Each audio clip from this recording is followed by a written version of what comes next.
In a significant development, Tulsi Gabbard has become the Director of National Intelligence in the USA. This obviously has triggered the so-called liberals who have been having a meltdown since. Watch this video for quite satisfying hot takes. The Donald Trump cabinet and administration is shaping up quite impressively. In one of the latest appointments, Tulsi Gabbard has been picked up as a Director of National Intelligence. Now, as soon as this announcement was made public, a section on social media started wailing. First off is a Twitter account named Indian Americans.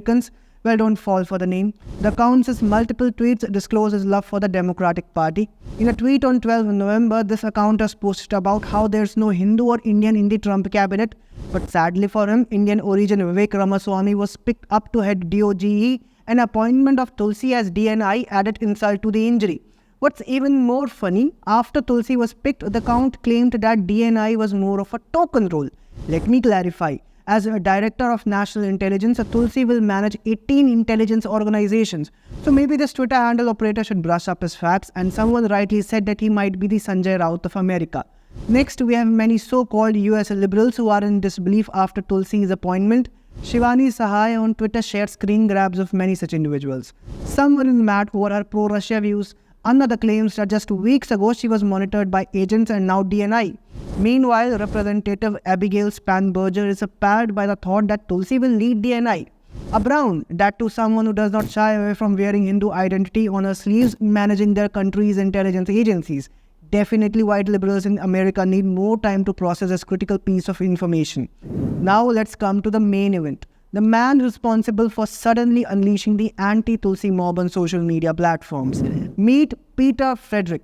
Since the last day, his Twitter timeline is filled with rabid tweets against Tulsi Gabbard. On 14th of November, Pieter tweeted a news article. Quoting from it, Gabbard's political career has received support from India's largest socio-cultural organization, the Rashtriya Swayamsevak Sangh's international wing, the Hindu Swayamsevak Sangh. In another tweet, he mentions how Tulsi was groomed by RSS, terming the Hindu volunteer organization as pro-Nazi. Now under this tweet and quotes, an entire Khalistani syndicate comes to retaliate against Tulsi. One even suggests launching an online petition against her appointment. Pieter's tweets reflect as if Tulsi being a Hindu or connected to Hindu organizations is bad or threat for America. For example, just see this one. Pieter posted a photo of Tulsi with a person handing him a pamphlet with an image of PM Narendra Modi.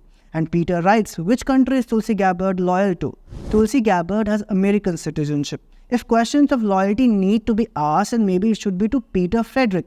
After all, he is connected to anti-India links affiliated to Pakistan. If you search on Google, it would tell you that Pieter is an author or journalist, although that's not the whole truth. Last year when PM Narendra Modi visited the US for a state visit, even then Pieter was involved in campaigning against him.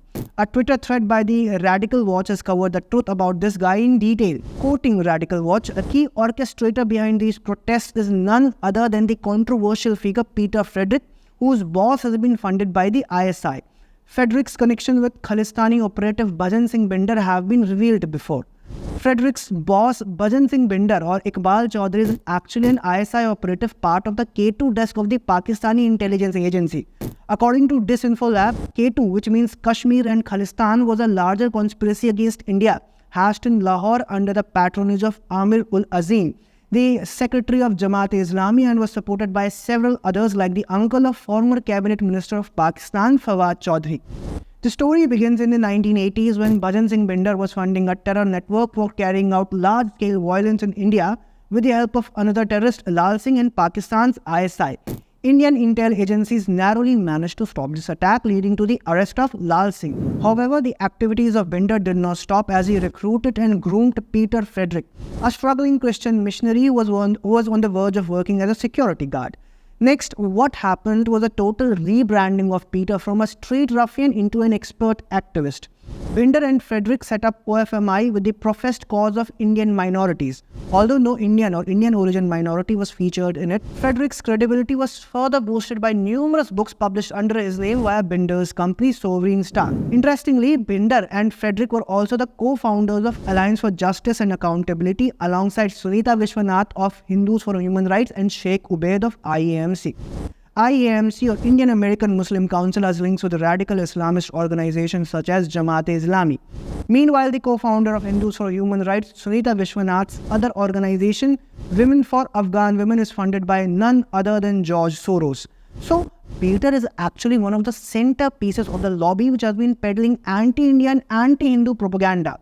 No wonder his X account is currently withheld in India. They have earlier done this with PM Narendra Modi and now doing it with Tulsi Gabbard. If you like this video, then kindly subscribe to our YouTube channel.